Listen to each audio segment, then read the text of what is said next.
Muy buenas, jóvenes. Bienvenidos a la cuarta tutoría de preparación y evaluación de proyecto. Mucho gusto. Mi nombre es Eric Calvo Fernández.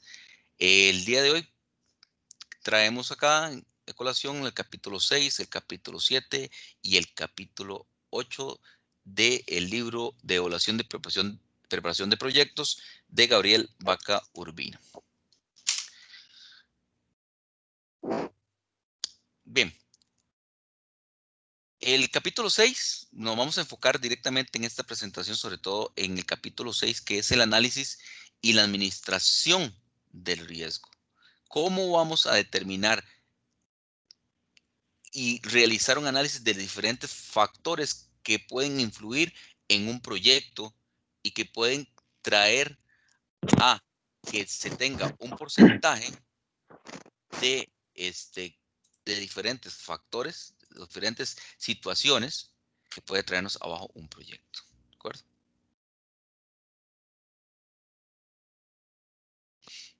En primera instancia vamos a analizar, o sea, decir qué es un análisis de administración de riesgo. Y dice que es el análisis o evaluación de un proyecto de inversión. Es el riesgo, la incertidumbre. Son dos factores que siempre se presentan, generalmente, o sea, con frecuencia. El riesgo considera que los supuestos de la proyección se basan en probabilidades de que pueda ocurrir, ¿verdad? Y que se puedan estimar, es decir, qué tanto puedo yo estimar esas probabilidades. Entonces, la incertidumbre se enfrenta a una serie de eventos futuros a los que es imposible asignar una probabilidad. Por ejemplo, en estos momentos estamos viviendo una época de pandemia en la cual realmente no teníamos en enero un dato para realmente determinar todas las situaciones que podrían ocurrir dentro de nuestro proyecto. Pudimos hacer todo un análisis de diferentes variables, pero quizás no contábamos, ¿verdad?, con esta circunstancia. Entonces, hay que analizar un poco los riesgos del mercado, ¿verdad?, y riesgos que pueden estarle ocurriendo y afectarle directamente en su proyecto. Es decir, existen riesgos cuando los posibles escenarios con sus resultados se conocen y existen antecedentes para estimar su distribución de frecuencia. Es decir, tenemos que analizar su probabilidad y su frecuencia, que hay una incertidumbre cuando los escenarios o su distribución de frecuencia se desconocen. Es decir, quizás no conocemos la totalidad de la probabilidad que se dé ciertas circunstancias. Entonces, el análisis y administración del riesgo se define como el riesgo de toda posibilidad de ocurrencia de aquella situación que pueda entorpecer el normal desarrollo de las funciones y actividades de una empresa que impidan el logro de sus objetivos. Es decir, una empresa al inicio del año propone sus objetivos, su plan estratégico, ¿verdad? En este caso, en un proyecto, realizamos una serie de objetivos para poder llegar ¿a qué? A un buen puerto, generando un plan y un plan de actividades, ¿verdad? Pero el mismo siempre tiene que estar enlazado con la misión y la visión. Por lo tanto, se refiere a la variabilidad de los beneficios esperados por los inversionistas, es decir, qué tanto puede darse y qué tanto se puede administrar ese riesgo. Un punto acá que recalcar es que a ustedes les indicaba también con la parte de análisis de riesgo, o sea, analizar y determinar qué situaciones pueden darse a que el proyecto, si colocábamos una tasa de interés, por ejemplo, de un 15, de un 20%, que brinda cierto banco, ¿qué pasa en tiempos de crisis? Lo que le llaman las vacas gordas o las vacas flacas, ¿verdad? Coloquialmente. Es decir, ¿qué pasa? ¿Qué tanto podemos estresar ese crédito? ¿O qué tanto podemos estresar ese proyecto? Para ver si nos permite poder generar datos positivos a futuro. Es decir, si hay una variación en el tiempo, ¿qué tanto este proyecto puede asumir ese riesgo? Entonces, el análisis de riesgo muestra al inversionista o analista diferentes escenarios. Es decir, le da la opción al mismo de plantear escenarios. Eh, Aquí en esa parte de escenarios, quiero recalcar una situación que es que se analizan y se determinan escenarios pesimistas, es decir, que puede ser que el crédito tenga una alza en su cuota o una alza en su interés. Ujú. Puede ser normales, que se continúe todo con normalidad y que existe también otras que son optimistas, ¿verdad? Con estos escenarios nos permite tomar decisiones en donde nosotros vamos a tener el comportamiento a través del tiempo. Ujú, y podemos analizar las diferentes variables. Y esas variables tienen que ser simultáneamente proyectadas en el futuro. Es decir, se hace una determinación entre unos rangos que se llaman límites superiores y límites inferiores, en donde nos permita a nosotros poder a través del tiempo determinar que ese proyecto, ajá, no se salga de cierta escala. Es decir, que nos permita tener que se encuentren allí, que se encuentren en ese rango. ¿De acuerdo? Entonces, existe un riesgo y el riesgo es financiero. Es decir, este riesgo que puede ocasionar ujú, pérdidas en las posiciones dentro y fuera del balance que están en los movimientos adversos a los precios del mercado. El riesgo financiero, también conocido como riesgo de crédito o de insolvencia. También existe el riesgo financiero que hace referencia a la incertidumbre asociada, es decir, que como dice la canción, yo no sé mañana, ¿verdad? Esa incertidumbre asociada al rendimiento de la inversión, ¿verdad? Debido a la posibilidad de que la empresa no pueda hacer frente a sus obligaciones financieras, ¿sí? Existen una serie de cálculos matemáticos para analizar, determinar que si una empresa tiene la solvencia necesaria para poder llevar este proyecto a buen puerto, ¿verdad? Entonces, principalmente acá se da más que todo sobre el pago de intereses y la amortización de las deudas. Es decir, cuánto es el flujo de, inclusive, el flujo de efectivo que pueda tener. Y me refiero a ese flujo de efectivo circulante, no el activo o el pasivo que ustedes tengan allí, sino el circulante. Es decir, cuánto puede la empresa sopesar algún cambio financiero. El riesgo financiero es debido a un único factor: las obligaciones financieras fijas a las que incurre. Es decir, cuanto mayor sea la suma de dinero que una organización pública o privada debe en relación con su tamaño y cuenta, más alta sea la tasa de interés que debe pagar por ella. Es decir, con mayor probabilidad la suma de intereses, la amortización del capital llegará a ser un problema en la empresa. Por ejemplo, actualmente, si nosotros gastamos más de lo que nos ingresa, es decir, si nosotros estamos acostumbrados a tener una vida de una manera en la cual gastamos, tenemos el tema del gasto hormiga, que ese gasto hormiga se puede convertir de una hormiga, puede convertirse en un elefante, ¿verdad? Entonces, no estamos recibiendo ese ingreso que nos permita sopesar ese gasto hormiga, no tenemos una correcta educación financiera. Es igual que en el proyecto. Puede ser que las estimaciones que se realizaron, por ejemplo, se hizo un análisis de diferentes bancos para el crédito.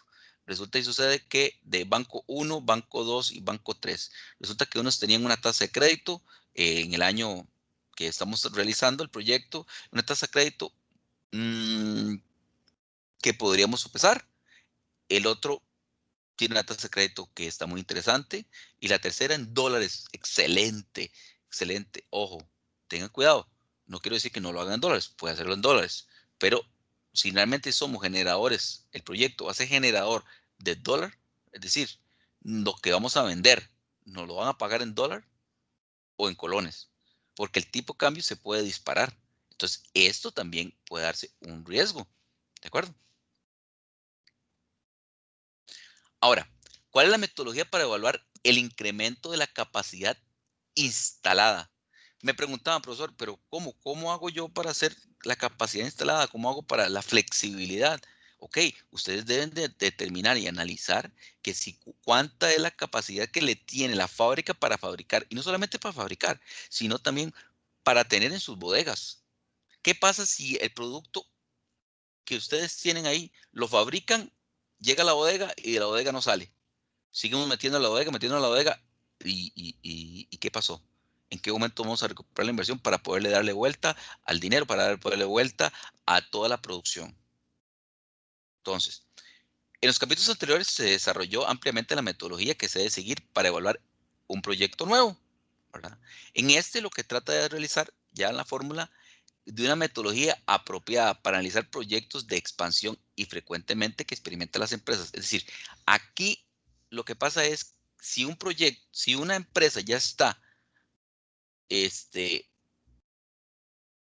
en, ¿cómo se le llama? Caminando, ya está trabajando, entonces ahora sí, vamos a ampliarlo, vamos a trabajar con otra sucursal, vamos a hacer otras cosas. Entonces, es necesario determinar cuánto de esto va a sopesar en el proyecto inicial, ¿de acuerdo? Entonces, el método para evaluar la expansión de capacidad instalada debe contener los mismos aspectos que el método para evaluar proyectos nuevos. ¿Por qué es esto? Porque cada uno de estos proyectitos se convierte en un hijo independiente. No puede ser que le sopesemos todo a el proyecto madre. Es decir, un proyecto nace y se echa a rodar, ¿sí? Y termina el proyecto, ¿ok? Si seguimos en el proyecto dándole vueltas y dándole vueltas, ya no es un proyecto, ya se convierte en algo que está constante y sonante y ya no sería un proyecto, ¿ok? Debe contener un análisis de mercado, por supuesto. Nosotros tenemos que tener un análisis de mercado, un análisis técnico, un análisis económico. Ajá.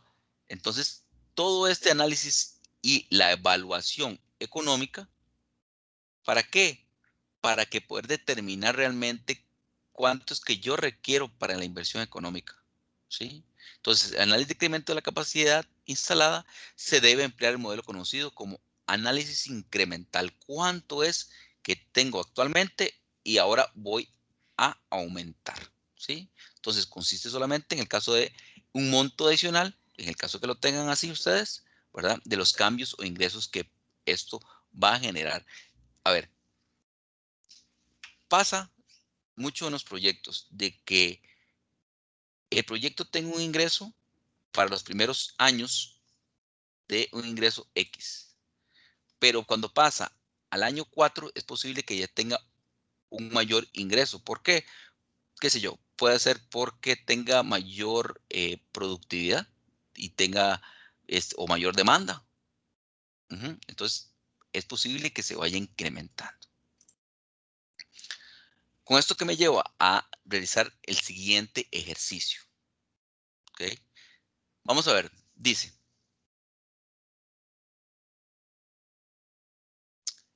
la empresa El Rey Mágico dice que tiene una serie de locales comerciales en diferentes lugares del país. Ujú. Es decir, tiene 10 locales comerciales. Entonces, en esta tabla que está acá, se representa la rentabilidad promedio que tiene durante el último año de operaciones. Una rentabilidad promedio de cada una de las diferentes localidades. ¿Ok? Entonces, ahora sí, local 1, rentabilidad de un 8%, local 2, 15%, hasta el local 10, un 8%. Entonces, si nos sale una pregunta como la siguiente, que nos dice, ok, con esos datos, ahora sí, el gerente general le solicita a usted que le ayude a estimar el rango de rentabilidad esperado para tener un 67.5 y un 95% de seguridad. Es decir, que se asegure que tenga en esos rangos esa rentabilidad, una rentabilidad esperada. Ojo, aquí le están diciendo dos puntos muy importantes. Uno, le están diciendo que usted va a tener esa rentabilidad en las diferentes locales. ¿Ok? Aparte de eso, le está diciendo, vea, determine el rango de rentabilidad esperado para obtener un porcentaje de 66, 67.5 y un 95% de seguridad. ¿Cómo lo hacemos? ¿Ok? Aquí vamos a ver cómo lo hacemos.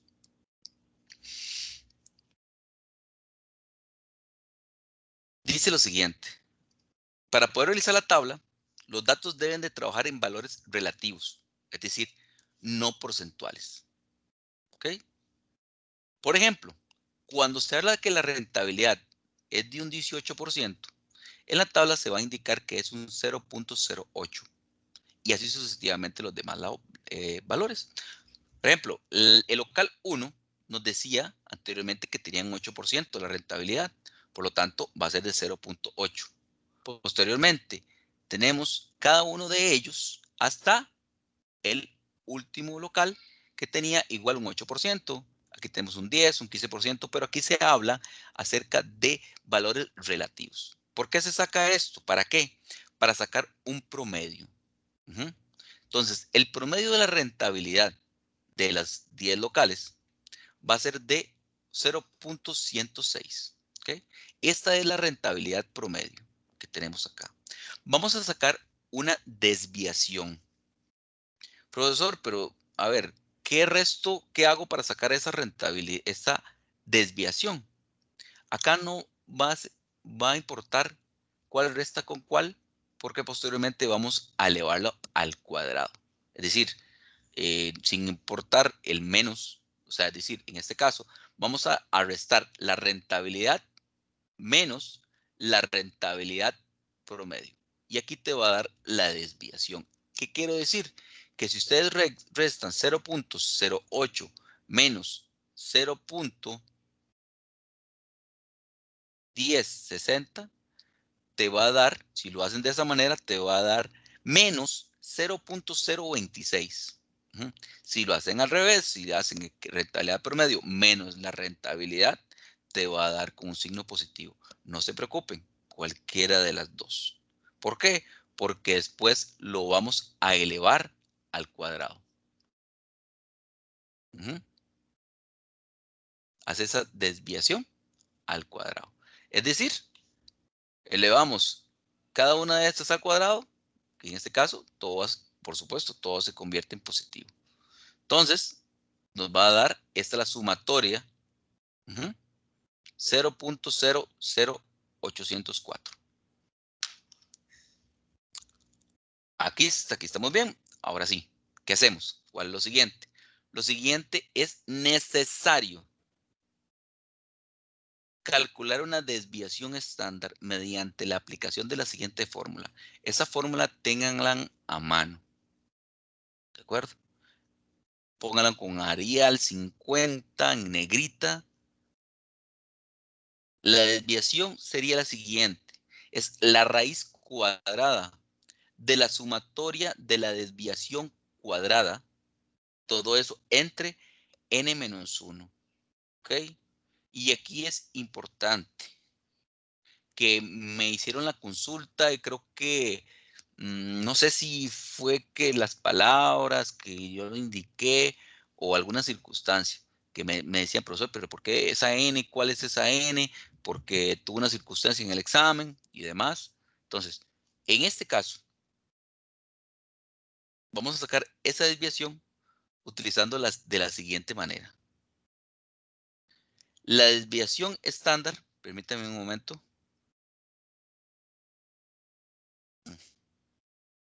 La desviación estándar sería de la siguiente manera. Ujú. Sería,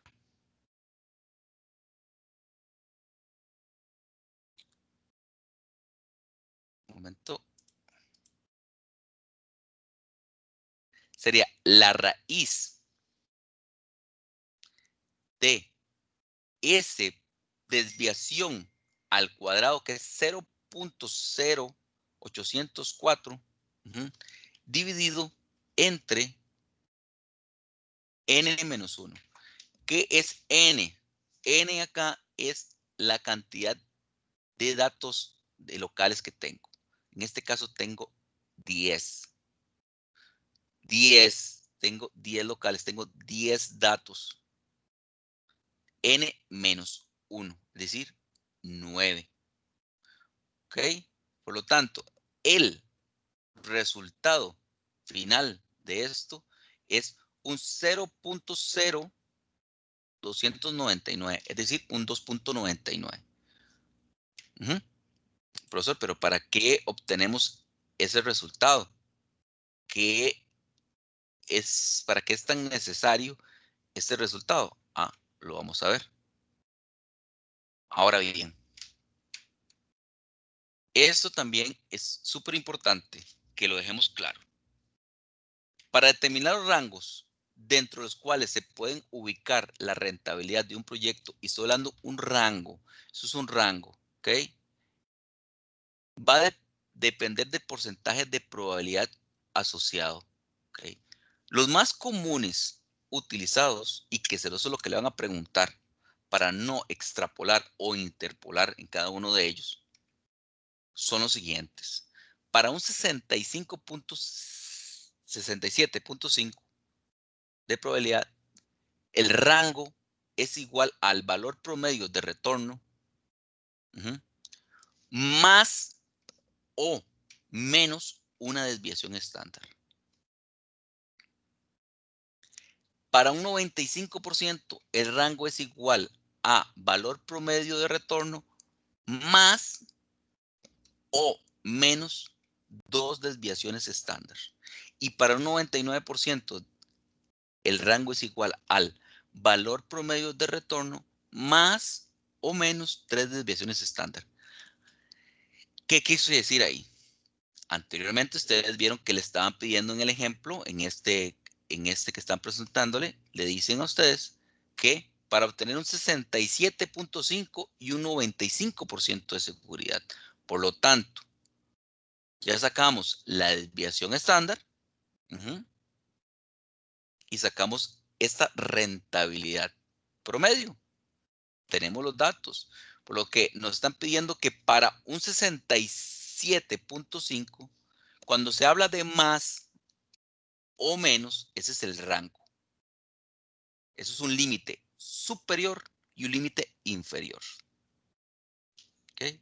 Entonces, cuando yo digo más, es el rango superior. Cuando digo menos, es el rango inferior. Entonces, para obtener los datos del 67.5 se tiene lo siguiente.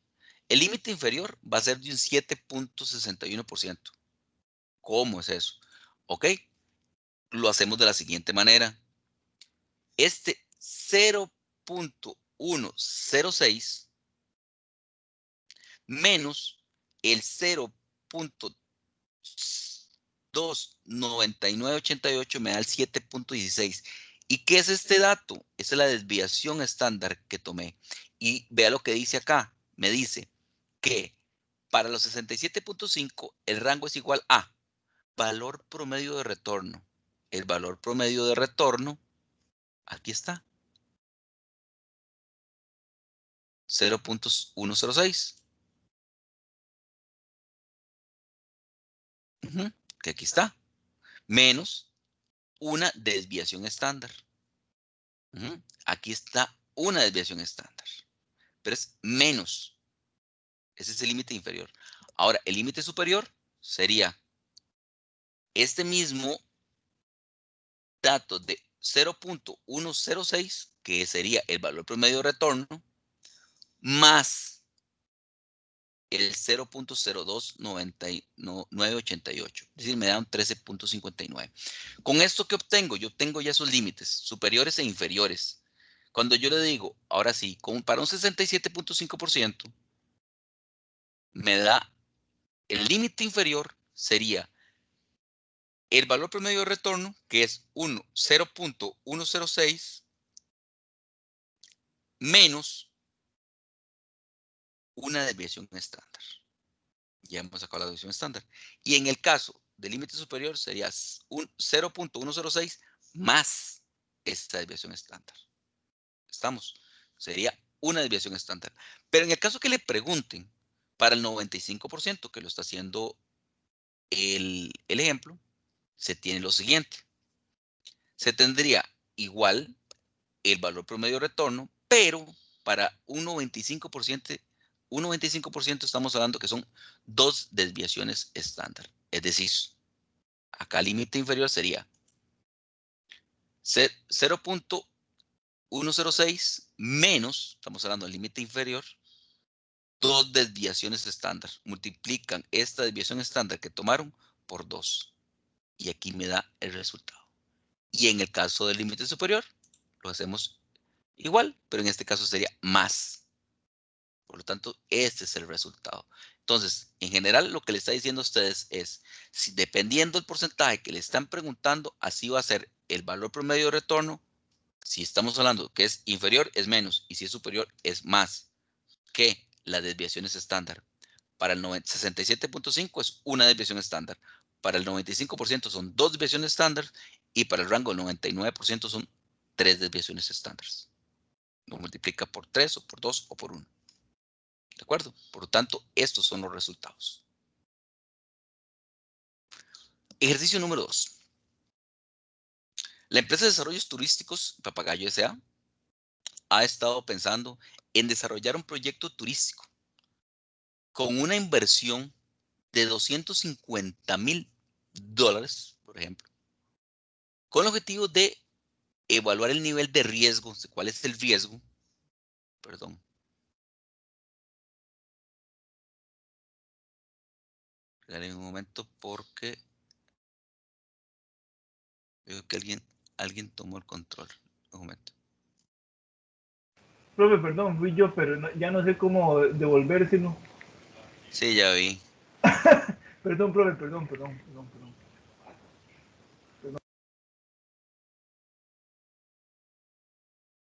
No hay problema.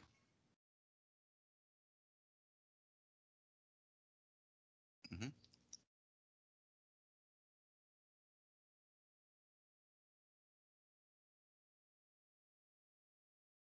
Uh-huh. Ok. Disculpe, profesor. Tranquilidad. Seguimos.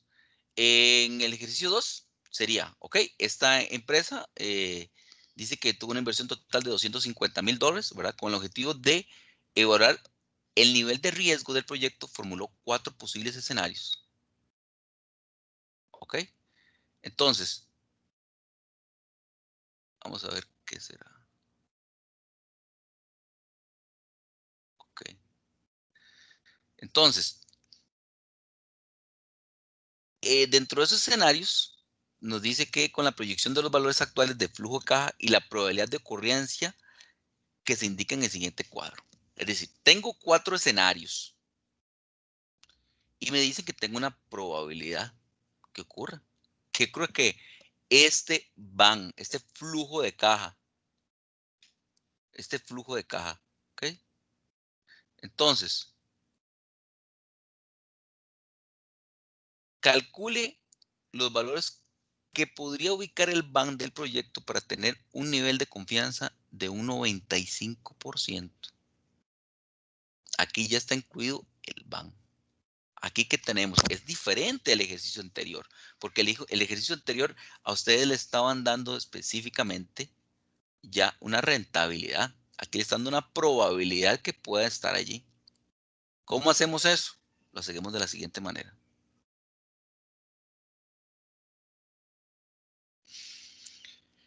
Sería de la siguiente forma. Tenemos los diferentes escenarios, 1, 2, 3, 4, ¿verdad? Nos dicen que tenemos una probabilidad, un PI, que se le denomina, ajá, una probabilidad que es de un 15, de un 45, de un 30 y de un 10%. Vamos a tener que sacar factores, porque también nos dan un flujo de caja, nos dice cuánto es. Vamos a tener que sacar esos factores para obtener esos límites, para poder tener una desviación estándar. Entonces, lo que hacemos acá es lo siguiente. Vamos a tener un factor y ese factor es súper importante. ¿Cómo hacemos ese factor? Vamos a multiplicar la probabilidad por el BAN, por el flujo de caja que tenemos. Entonces, al multiplicarlo nos da este resultado. Este resultado que está acá lo vamos a sumar. Aquí tenemos que sería 63,000 más 175,500 más 93,123 más 23,000.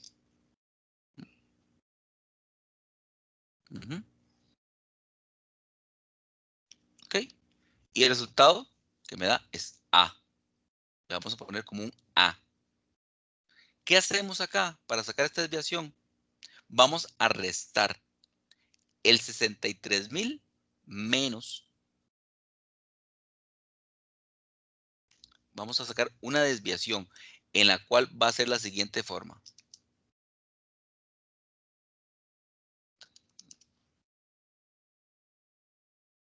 Vamos a restar el valor del flujo de caja, que sería, por ejemplo, en la primera, que sería 420,000 menos el obtenido, 354,500. Esto nos da 65,500. De 390,000 menos 354.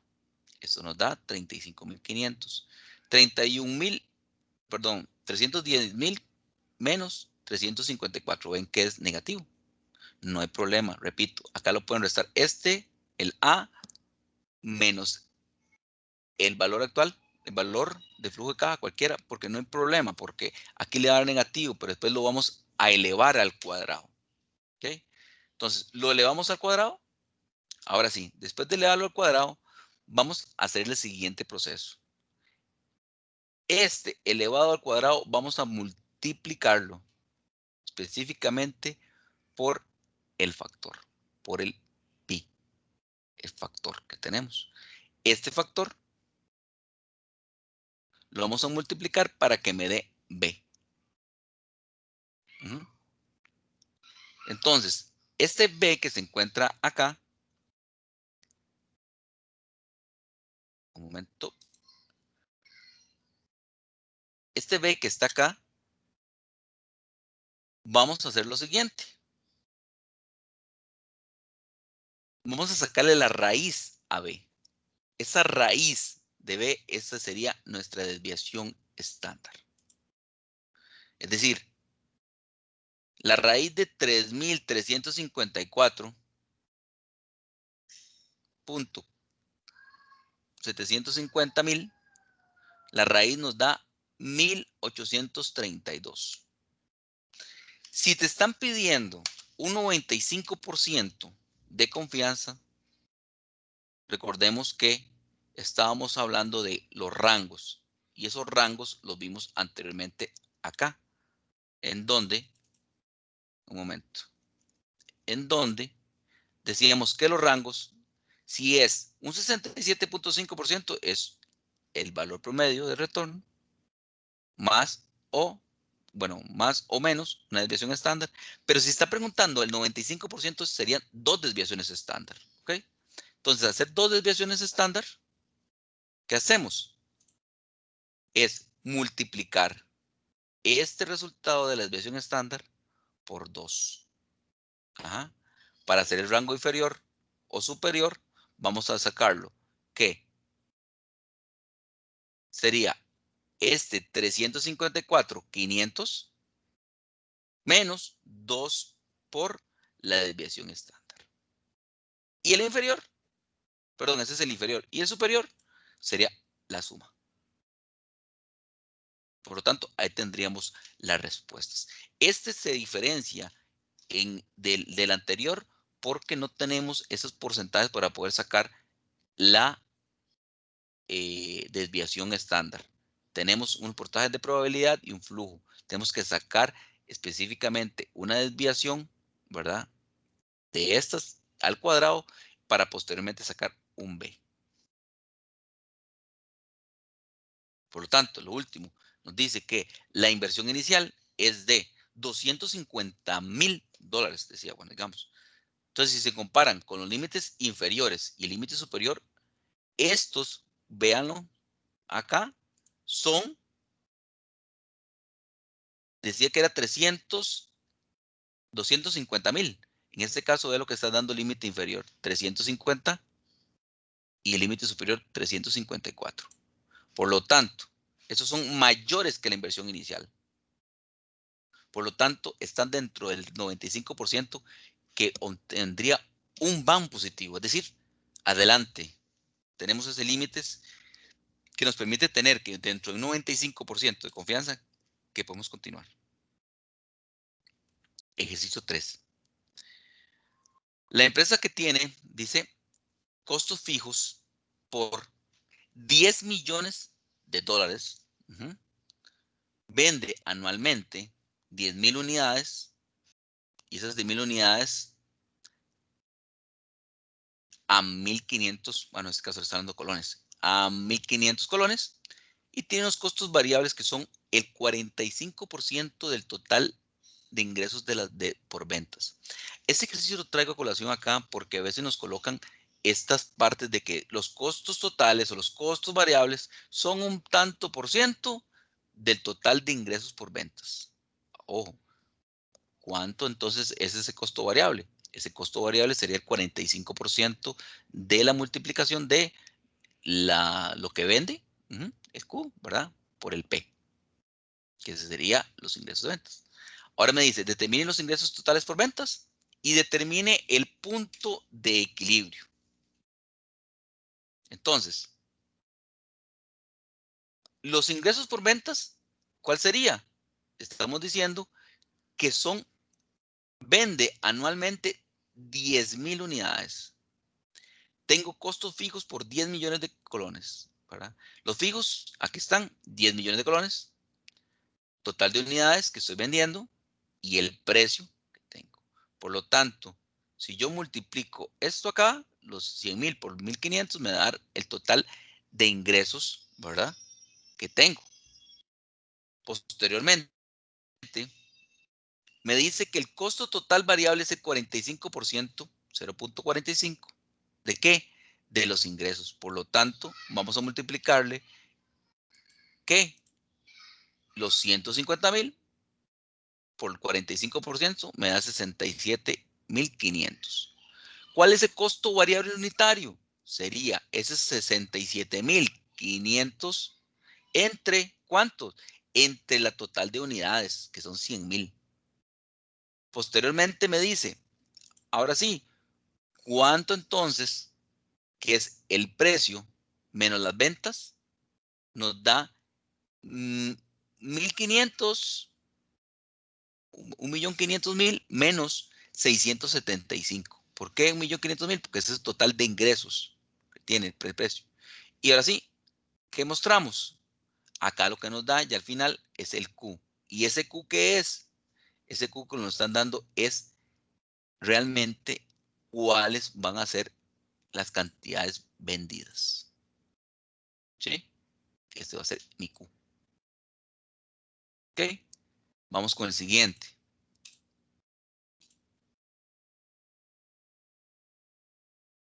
Por aquello que se encuentren,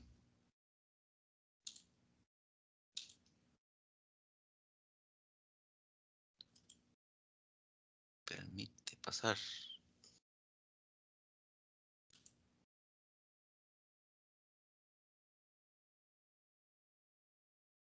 Permíteme un momento. Ok.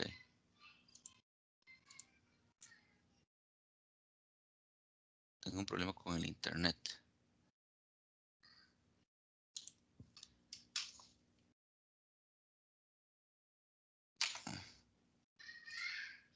Un momento.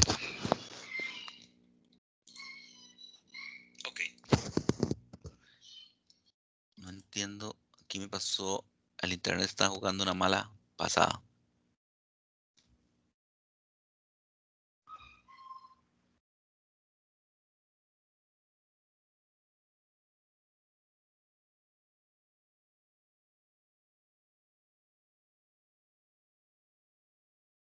En el caso que les presente el siguiente ejercicio, que lo he visto en algunos exámenes, que dice que en la evaluación de un proyecto se utiliza una tasa de costo capital anual de un 12%.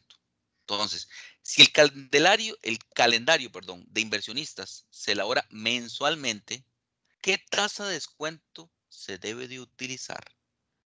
Ojo, aquí hay una mezcla. La evaluación del proyecto, cuando hacemos el proyecto, se utiliza una tasa de costo capital anual de un 12%. Ese es el costo capital de un 12%. Pero lo calendarizan mensualmente. Entonces, ¿cuál es la tasa de descuento que se debe de aplicar? Lo hacemos lo siguiente. Esta fórmula sería tasa anual es igual a 1 más tasa mensual elevado a la 12 menos 1 arriba. Entonces, ¿qué sería esto? Podemos sacarle la raíz. ¿Sí? Sacamos la raíz doceava. Entonces me da la raíz doceava de 1 más tasa anual es igual a 1 más tasa anual, perdón, tasa mensual. Es decir, nos están diciendo que la tasa anual, ajá, es de un 12%. Es decir, en este caso, ¿qué sería? 1 menos, ajá, que sería 1.12 menos 1 es igual a la tasa mensual. ¿Por qué? Porque lo trasladamos para acá. ¿Ok? Posteriormente, ¿qué sería? La raíz de doceava de 1 más un 12 menos 1 es igual a la tasa mensual. Por lo tanto, al fin y al cabo, ¿qué es lo que me da? Me da es que la tasa mensual realmente sería 1.12 elevado a la 1 doceavo menos 1. Es decir, lo que estoy buscando, la tasa de descuento, sería un 9.49. Eso lo que hacemos es sacar las raíces. Ok, aquí voy con un ejemplo un poquito largo, pero este ejemplo es rico en datos y rico también en situaciones que se les puede complicar porque tiene variables. Y esas variables pueden conllevarlo también a una, que se denomina una cáscara de banano, ¿verdad? Para en el caso de el proyecto.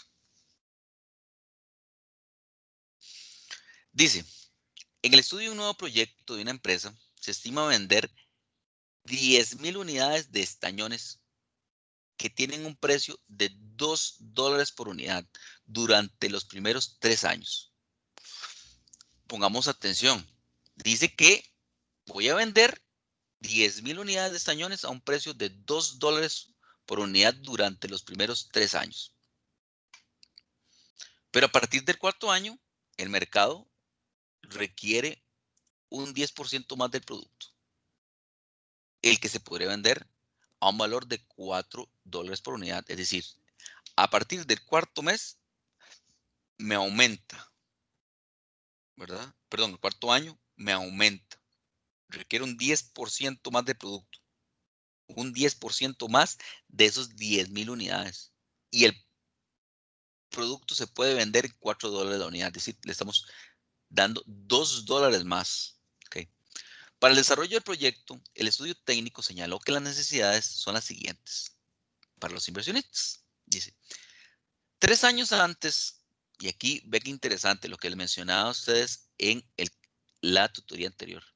3 años antes del inicio de la operación se adquiere un terreno de $500, es decir, no están en valor futuro en el momento.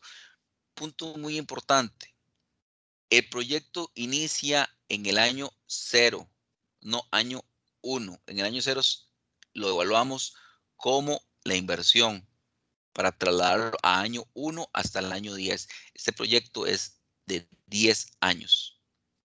¿Ok? Entonces, el terreno que hace 3 años costaba $500. Los inversionistas dice las inversiones en horas físicas iniciaron 18 meses antes de la operación con un costo de $5,000. Pero también se adquirieron unas máquinas de $1,000 en el momento cero. O sea, en este momento voy a adquirirlas. Dice, y su vida útil contable, dice, se estima en 5 años. Tenemos que depreciarla y la depreciación es lineal. Las obras físicas serán depreciadas a 20 años. Y se estima que al final del último año de la evaluación, año 10, dependiendo de cómo lo están evaluando acá, pero aquí lo están haciendo, le dice que la depreciación a 20 años. Bueno, se venderán a un 25% de su valor de adquisición. Las maquinarias se deprecian linealmente y podrán venderse a un 20% de su valor de adquisición al final del último año de evaluación. El terreno tendrá una plusvalía de un 30% al final de los 10 años. Cada uno de estos datos vamos a ir marcando lo importante, ¿de acuerdo? Datos importantes que le están diciendo en cuánto se deprecia, cuando están haciendo el examen y demás, ustedes tienen que analizar o haciendo el proyecto, cuántos años es que se va a depreciar. Lo que se vaya a adquirir, ¿ok? Incluso el terreno puede tener una plusvalía de un 30%, dice aquí. Entonces dice, los gastos de operación por año se estiman un 45% del valor de las ventas anuales. Los gastos de mercado alcanzan el 5% de las ventas anuales. Por otra parte, los gastos de administración se estiman que es un 8% de los gastos de los ingresos por concepto de ventas. Además, se requerirá una inversión de capital. Ojo, una inversión de capital. Aquí en este caso. Y se solicitará a un banco estatal un crédito, además de esa capital de trabajo, por $4,000. Me decían, profesor, pero ¿por qué no lo hago sin un banco? Yo pongo todo el capital. Recuerden que el proyecto es por medio también un apalancamiento que es el banco. Y también tiene que analizar que tiene que tener un capital de trabajo. Entonces, este crédito se va a pagar mediante cuotas iguales. Esas cuotas iguales se van a pagar durante 10 años y dice que al 14% anual. En el proyecto de ustedes, ¿cuáles son el porcentaje o el I que le están colocando directamente el banco? ¿Okay?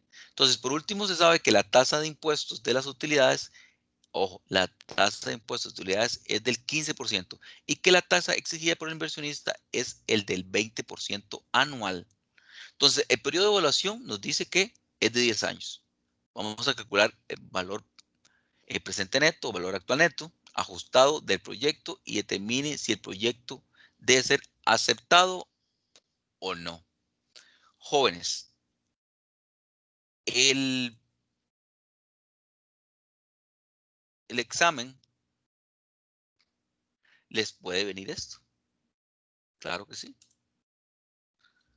Puede venir indicándole de que tanto es un porcentaje de las ganancias, un porcentaje de las ventas, ¿verdad? Que el costo fijo, ¿verdad? Que los gastos de mercadeo, que los gastos son gastos operativos. Recuerden que existen gastos y costos dependiendo de la forma cuando se presentan, ¿sí? Entonces, esos son muy importantes a la hora de elegir y colocarlo en un flujo de caja. Tenemos que ir marcando cada uno de los diferentes datos. Vamos a vender tantas unidades a un precio de tanto, pero tengamos cuidado. Me dicen, tengan cuidado, no es continuo, que muchos de esos proyectos lo realizaron continuo. Siempre vamos a vender lo mismo, ceteris paribus, todos los años. Pero en la realidad eso no se da. ¿De acuerdo? Ahora sí, vamos a ir, y aquí eso es lo que quiero traer a colación, que tenemos que ir extrayendo del, del proyecto que nos están colocando, tenemos que ir extrayéndolo, los datos relevantes, ¿sí? Para que irlo colocando si utilizan Excel u otro, ¿verdad? Word u otros, en donde colocamos cada uno de esos datos para posteriormente trasladarlos al flujo de caja. Nos dicen, en general, aquí nos dice Estamos haciendo un resumen. Datos de la venta del primer año, dice que era de 10,000. El precio de la unidad hasta el tercer año era durante 3 años, $2. Precio a partir del año 4 y el resto del periodo es $4. Las ventas a partir de 4 años, del cuarto año, me van a aumentar un 10% más. ¿De qué? Del monto que estaba indicando yo que era el primer año. Es decir, un 10% me va a aumentar de esos 10,000. El total de ventas a partir del año 4, si se me aumentan un 10% más, sería entonces de 11,000. El total de ingresos por ventas del primer año al año 3, ese rango, me dice que son de 20,000. Y el total de ingresos de ventas a partir del año 4, son 44,000. Es decir, tengamos ese lapso de tiempo importante. Tenemos una serie de inversiones. Esas son inversiones preoperativas, antes del proyecto. Por ejemplo, el terreno que nos decía, ¿verdad? Cuando se compró y que quería una plusvalía. Luego, en obras físicas, la depreciación anual de las obras físicas. Vamos a ir colocando cada uno de los diferentes datos y indicar cuánto es la depreciación de la misma durante 20 años. Y después de ahí, ¿qué va a hacer? Se va a vender. ¿Cuál es la vida útil contable? Profesor, ¿cómo hago para establecer un escudo fiscal? ¿Qué es eso del escudo fiscal? Recuerden que en la clase anterior les indicaba de que se tiene que colocar en 2 lugares los diferentes tipos de, de gastos que no son tangibles. Que no son tangibles, que tiene que colocar negativo y positivo posteriormente. ¿Para qué? Para que me hagan un escudo fiscal, para que sea antes de impuestos y después de impuestos. Bueno, es importantísimo eso. ¿Ok? Y así seguimos constantemente. Durante la sesión vamos a ir colocando cada una de las diferentes, vamos a colocar todos los gastos que tenga. Entonces, que me están indicando que el gasto de mercado es un 5% de las ventas anuales. Entonces, vamos a ir colocando cada uno de los diferentes gastos. Los gastos administrativos dice que se estiman un 8% de ingreso a las ventas. Entonces, vamos a ir calculando cada uno de esos. No podemos irnos directo, tenemos que ir estimando cada uno de estos diferentes rubros. ¿Ok? Ahora, me dice que inversión es el capital de trabajo. Bueno, dice que cuáles van a hacer y me están diciendo. Ahora sí, la tasa exigida por los inversionistas es el 20. Hasta aquí terminé de recapitular todo el ejercicio. Entonces, el paso 1, vamos a hacer un flujo de caja y una tabla de amortizaciones. ¿Por qué? Porque tenemos un crédito y ese crédito necesitamos evaluarlo. Entonces, recuerden la siguiente fórmula, que la cuota era el I por 1 más I a la N dividido entre 1 más I a la N menos 1. ¿Ok? Esto ya lo vimos en la clase anterior de cómo sacábamos. Entonces, así podemos obtener la tabla de amortizaciones que vemos acá.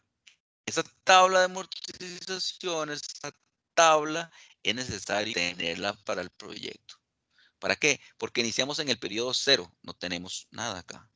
Pero a partir del año 1 tenemos un saldo inicial que se debe de ir conforme pasa los diferentes años, se debe de ir amortizar el saldo inicial con respecto que paga los intereses y pagan la cuota.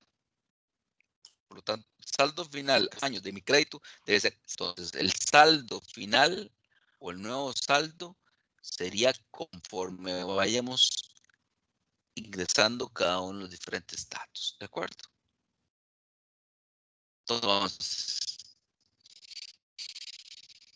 es decir, tenemos que trasladar todas las inversiones que llaman operativas al año 0. que es donde se hacen las inversiones al inicio de operaciones al año 0. Recuerden que si le están diciendo que año 0, pero adquirí un terreno hace 3 años, adquirí la maquinaria hace 6 meses, adquirí tal otra cosa dentro de hace tanto tiempo. Todo tenemos que trasladarlo a año 0. Por lo tanto, para hacer eso, tenemos que sacarlo a valor presente y ese valor presente sería el valor actual factor por 1 más I a la N, en donde N es el periodo de tiempo. N lo compré hace 3 años, tengo que trasladarlo de hace 3 años, 3, ¿sí?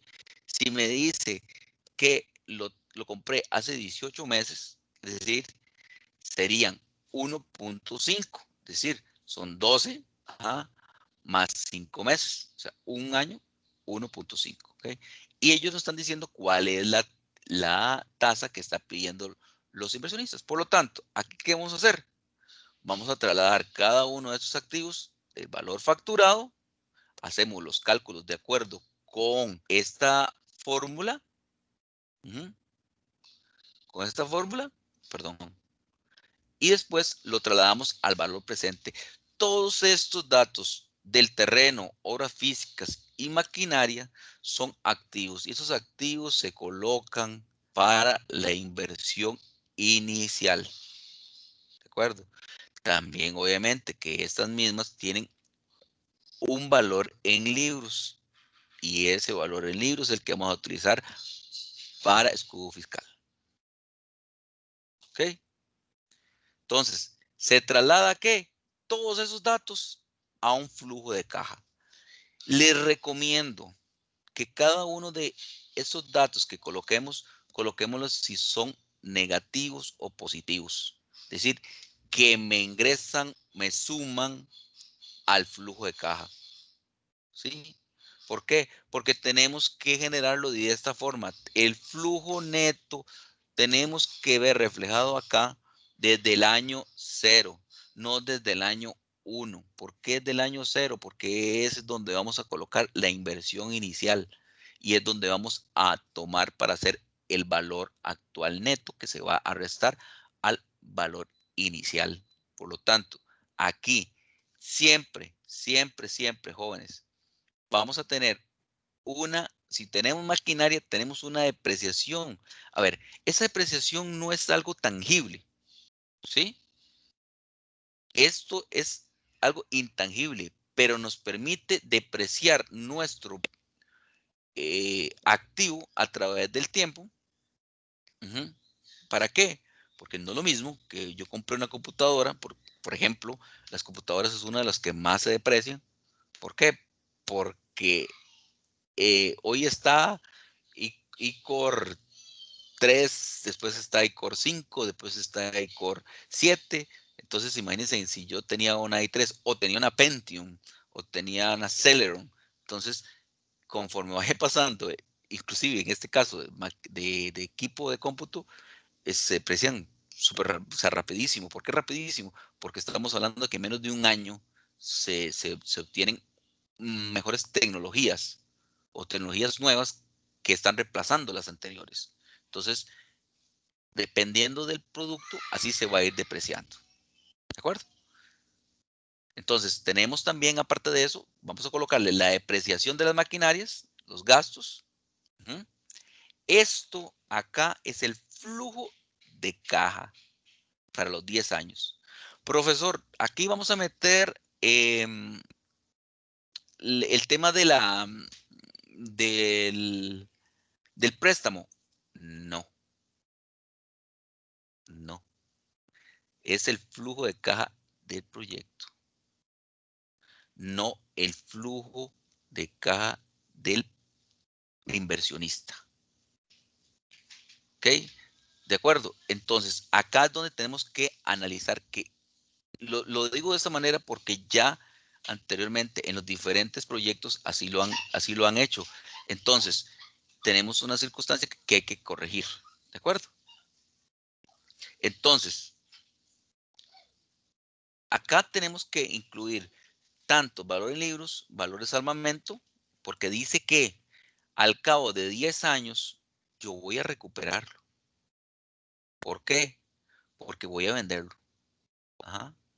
Profesor, coloco la depreciación de la maquinaria al final del año. No, cada año se deprecia. Cada año, no al final. ¿El valor en libros de la maquinaria? Sí, claro, el valor en libros de maquinaria. ¿Por qué? Porque al cabo de los años, ahí lo voy a registrar porque va a ser la resta. Es decir, de lo que lo compré con respecto a lo que lo estoy vendiendo en el mercado. Entonces, es importante colocarlo. Luego de allí, la utilidad antes de puestos, los impuestos, y después tenemos que volver a colocar los valores libros en cada uno de ellos. ¿De acuerdo? Este es un panorama general, pero lo que quiero que vean es el cambio que puede darse si le dicen a ustedes de que el año 1 tengo un precio de venta, el año 2 el mismo, el año 3, pero a partir del año 4 cambia a 4, 4, 4, pues continúa con 4, aumenta la producción, ajá, pero no solamente aumenta la producción, va a aumentar los costos de operación, ¿ok? Los costos de operación al año 1, al año 3 son completamente distintos al año 4. ¿Por qué? Porque tengo que fabricar más. Por lo tanto, los gastos de operación superan lo anterior. ¿Ok? Es importantísimo. Y los gastos de mercadeo le inyectan aún más. Tienen que invertir aún más. ¿Ok? Ahora sí, viene la parte interesante. Vamos a evaluar el proyecto. Vamos a analizar y determinar el BAN, qué es el BAN, el valor actual neto, que actualmente lo generamos por medio de el Excel, pero se puede hacer a mano, es decir, calcular el mismo, en el cual el BAN es una tasa en donde se tiene que colocar que estamos hablando del 20% del proyecto puro. Es una tasa que sean los inversionistas. Entonces, vamos a evaluar esa tasa desde el año cero, o el BAN desde el año cero hasta el año 10. ¿Por qué digo que el año cero? Porque el año cero es el negativo de lo que tiene que ver con la inversión.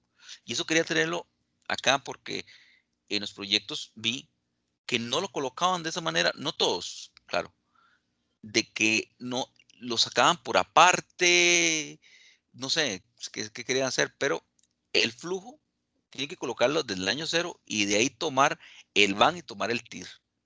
¿De acuerdo? Ahí es donde se determina. ¿Mm? Por lo tanto, ahora tenemos que determinar, ahora sí, el BAN de la deuda. Profesor, ¿dónde meto el crédito? Entonces, ¿ahora qué hago? ¿Pero por qué no metió en el flujo del proyecto el crédito? No, espérese. Existe también la parte de la deuda o la del inversionista. Ahora sí, yo necesito saber cuánto me va a querer esto con el préstamo. Ahora sí, con esa amortización. ¿Para qué yo saqué la amortización? Porque yo necesito saber cuál es el BAN del proyecto puro y cuál es el BAN de la deuda. Es decir, cuánto es realmente lo que me va a mí a hacer tomar la decisión para invertir o no invertir en este proyecto. ¿Ok? Para tomar la decisión de invertir o no en el proyecto, para eso tenemos que sacar el BAN de la deuda en donde tenemos todos los gastos financieros, los ahorros de impuestos, las amortizaciones que tengo que hacer, ¿verdad? Que los he ido sacando a través de los diferentes datos, el préstamo. Ahora, ¿qué se coloca el año 1? El año 1 se coloca la inversión. En este caso, la inversión, estamos hablando del préstamo. En este caso, el préstamo es de 4 millones de colones. Así voy a ir el flujo neto lanzándolo en cada uno de los diferentes años. Después saco el BAN de la deuda. ¿Ok? Con ese BAN de la deuda, ajá, yo tengo que analizar cuál es el BAN puro, el BAN de la deuda, ajá, y cuál es el BAN del inversionista. ¿Cuál sería? Sacamos el BAN del proyecto menos el BAN de la deuda. Ese sería el BAN del inversionista. ¿De acuerdo? Ese sería el dato del BAN del inversionista. Aquí tendríamos el resultado final de decir cuál es el BAN que nos permite realmente el inversionista dice, suave, sí, sí entro. Entonces, aquí es un punto que voy a retrocederme nada más un pequeño dato. Es, profesor, entonces, ¿qué flujo de caja tengo que elaborar yo? Depende de lo que le pregunten en el proyecto, en el examen. Para el proyecto, tengo que volar. Ya lo realizaron ustedes, el el flujo del proyecto, el flujo también de lo que es el inversionista, o de la deuda que se le llama, en donde calculamos los préstamos que, que tiene y todos los gastos, lo que tiene que ver con gastos financieros específicamente. ¿Ok? Y después, ahora sí, el proyecto menos lo que estoy gastando de inversión, que tiene que ver con el préstamo, de ahí tomo y resto y me da el bank del inversionista. ¿De acuerdo? Entonces, para el proyecto en general. Entonces, si te hacen alguna pregunta de este tipo en el examen, sería de esa manera. Eso sería en general. Realmente un gusto de haber compartido con ustedes este cuatrimestre. Espero haber podido abarcar las diferentes preguntas y el proyecto en general. Recuerden que es una guía para, para enfrentarse a diferentes circunstancias y situaciones que nos brinda tanto la vida en general de los diferentes proyectos de vida que tenemos, como proyectos grandes o pequeños que vamos a manejar ustedes y yo en diferentes industrias, diferentes empresas. Muchas gracias.